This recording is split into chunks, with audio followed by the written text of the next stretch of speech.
Hello everyone, welcome to Eklavya study point और मेरा नाम है सचिन। और आज की इस वीडियो में मैं आप सभी को क्लास 12th हिंदी कोर्स से जो आपकी कविता है बादल राग, इसके मोस्ट इंपॉर्टेंट क्वेश्चन आंसर्स करवाने वाला हूं और आपको इसकी फ्री पीडीएफ भी प्रोवाइड करवा दी जाएगी और ये वीडियो आपको 10 मिनट के अंदर अंदर पूरे क्वेश्चन आंसर समझा देगी। तो चलिए वीडियो को स्टार्ट करते हैं। और आप सभी से रिक्वेस्ट है, आप मुझे इंस्टाग्राम पर जरूर फॉलो कर लें। यूजर नेम आप सभी के सामने लिखा हुआ है। आपकी कोई क्वेरी है तो आप मुझे मैसेज भी कर सकते हैं।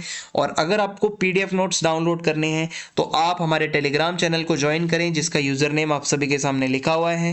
तो आज का जो हमारा पहला सवाल है वो देखते हैं क्या है।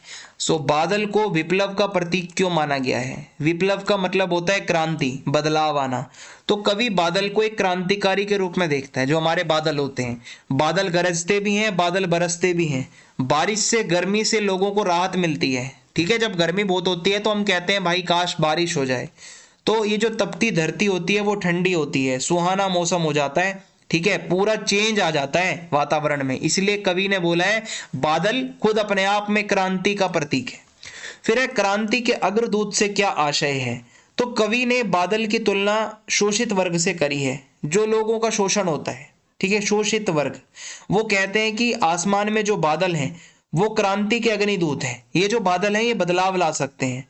वो कहते हैं कि जो पूंजीवादी लोग निम्न वर्ग के लोगों का शोषण करते हैं, है ना, जो बड़े बड़े लोग छोटे लोगों को तंग करते हैं, उनकी संपत्ति ले लेते हैं, ऐसे लोग जो है निम्न आय के लोगों को, कम इनकम वाले लोगों को दबाने की कोशिश करते हैं। लेकिन अब ये दबे कुचले जो लोग हैं ये बादल की तरह गरजेंगे और विरोध भी करेंगे, ये बताया गया है। फिर कवि द्वारा उकेरे गए किसान के बिंब को अपने शब्दों में चित्रित करें। या बादल राग कविता में किसान को किस रूप में दिखाया गया है? तो किसान बहुत ज्यादा अत्याचार झेल रहे हैं, त्राही त्राहीमाम मचा हुआ है, हड्डियों का ढांचा बन चुका है जो किसान है। ठीक है, उसका जीवन ऐसा लगता है मानो जीवन में कोई जान ही ना हो। उसे अब बादलों का आश्रय है, यानी कि इसलिए वो अपनी भुजाएं, अपने हाथों को उठाकर, जिसमें जान भी खत्म हो चुकी है, वो बादलों को बुला रहा है कि भाई बादल आओ, बरसो और हमारी आकांक्षाएं को पूरी करो। फिर कविता में किसको शोषक कहा गया है? मतलब कौन शोषण कर रहा है? तो कवि ने बताया है कविता के माध्यम से जो पूंजीपति लोग होते हैं, जो पैसे वाले लोग होते हैं, वो निम्न वर्ग के लोगों का शोषण करते हैं। ठीक है, और उन्हीं लोगों को शोषक कहा गया है। फिर कवि ने अट्टालिका को आतंक भवन क्यों कहा है? तो कवि ने यह बोला है कि जो अट्टालिका है वो आतंक का घर है। पूंजीपति लोग जो होते हैं ना, वो बड़े बड़े भवनों में, बड़े बड़े घरों में रहते हैं, पैसे वाले लोग। ठीक है, तब भी उनको ये डर रहता है, उनको ये डाउट होता है कि ये जो किसान लोग हैं, ये जो हम जिनका शोषण कर रहे हैं, वो अगर विरोध कर दे, मतलब विरोध या विद्रोह करेंगे तो उनका सर्वनाश ना कर दें वो आके। इसी कारण उनको इन जगहों पर सुख की नींद भी नहीं आती अपने महलों में। जो बड़े लोग हैं उनको लगता है गरीब लोग जो हैं वो आके किसी दिन सत्यानाश ना कर दें हमारा। दूसरे अर्थों में ये भी बताया जा सकता है कि जो बड़ी बड़ी अट्टालिकाओं या बड़ी बड़ी बिल्डिंगों में रहने वाले जो लोग होते हैं, ठीक है, उन्होंने कई लोगों पर जन्मों, मतलब कई युगों युगों से अन्याय करा है, उन्हें डरा कर रखा है। तो ये बताया गया है इसके अंदर। फिर है, विप्लव रव से छोटे ही हैं शोभा पाते। ये लाइन जो है, इसमें विप्लव रव का क्या मतलब है और छोटे ही हैं शोभा पाते क्यों कहा गया है? तो विप्लव रव का मतलब होता है बाढ़ की ध्वनि। ठीक है, जब बाढ़ आती है तो क्रांति का आवाहन होता है जब, यानी कि जब लोग जाग रहे हैं अपनी आवाज उठाने के लिए। क्योंकि कवि एक साधारण व्यक्ति के दुख से त्रस्त है, एक जो आम आदमी है वो बहुत दुखी है, और वो बादलों के माध्यम से उन लोगों को क्रांति के बारे में बता रहा है। जैसे बादल जो है ना वो बदलाव लाते हैं, वैसे आप लोग भी उठ खड़े हो जाओ, छोटे ही हैं शोभा पाते। जो लाइन है इसके आधार पर कवि ये बताना चाहता है क्रांति जो है वो हमेशा वंचितों की पक्षधर होती है। जो क्रांति, जो बदलाव होता है, जो रिवॉल्यूशन होता है, वो हमेशा उन्हीं लोगों के लिए काम करती है। क्रांति जो लोगों का शोषण हुआ होता है। तो आम आदमी जो है वो जागृत हो जाओ, कवि ये कहना चाहता है। बादल राग कविता दुख से त्रस्त किसान मजदूरों के नवजीवन की आशा में शांति के रूप में बादल के आवाहन की कविता है। ठीक है, ये क्यों कहा गया है?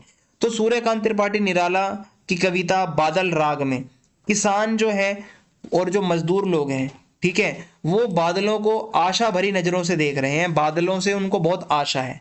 ठीक है, वो एक नए जीवन की उम्मीद करते हैं।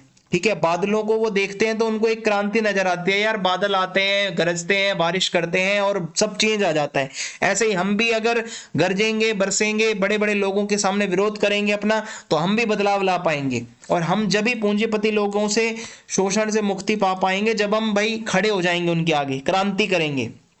तो ऐसे में पूंजीपतियों ने मजदूरों और किसानों का बहुत खून चूसा है, तो अब वो उनका टाइम आ गया है कि वो अपने लिए आवाज उठाएं। बादल राग कविता में निराला ने शोषितों की वेदना को स्वर दिया है। देखो बिल्कुल सही बात है, सूर्यकांत त्रिपाठी निराला जो है वो अपनी इस कविता में बताते हैं, मतलब उन्होंने उनकी पीड़ा को बहुत ही अच्छे से बताया है। कवि का मानना है कि पूंजीपति लोगों ने बहुत खून चूसा है और अब जो किसान है, मजदूर है, उनके शरीर में बस हड्डियां रह गई हैं। अब बस वो क्रांति करना चाहते हैं और बदलाव लाना चाहते हैं। बादल राग के आधार पर धनी शोषकों की जीवन शैली पर टिप्पणी करो। ये जो बड़े लोग हैं, पूंजीपति लोग हैं, ठीक है, इसमें क्या है कि धनी लोग, पैसे वाले लोग गरीब मजदूर और किसानों का शोषण करते हैं, बड़ी बड़ी बिल्डिंगों में रहते हैं, भोग विलास करते हैं, बहुत पैसा कमाते हैं, ऐशो आराम की जिंदगी जीते हैं। ये सारा पैसा इन्होंने गरीबों का लूटा हुआ है और ये अट्टालिकाएं आतंक का भवन है। ये क्वेश्चन पीछे मैंने आपको करा दिया है, वही लाइन आप लिख सकते हो। बादल राग के आधार पर लिखिए कि वज्र गर्जन से कौन त्रस्त होते हैं और क्यों। तो जब वज्र गर्जन होता है, जब बादल कड़कते हैं, तो ऐसे में धनी और शोषक वर्ग त्रस्त हो जाते हैं। उनको डर लगता है कि अब ये लोग जो हैं, गरीब लोग, वो क्रांति करेंगे तो वो अपनी संपत्ति भी छीन लेंगे हमसे और हमारा भी सर्वनाश कर देंगे। उनको लगता है हमारी सुख सुविधाएं कभी भी जा सकती हैं। तो इसी के साथ ये वीडियो खत्म होती है। चैनल को सब्सक्राइब करना ना भूलें, वीडियो को लाइक करें और वीडियो को शेयर कर दें और अपना कमेंट बॉक्स में फीडबैक जरूर लिखें। जय हिंद, जय भारत।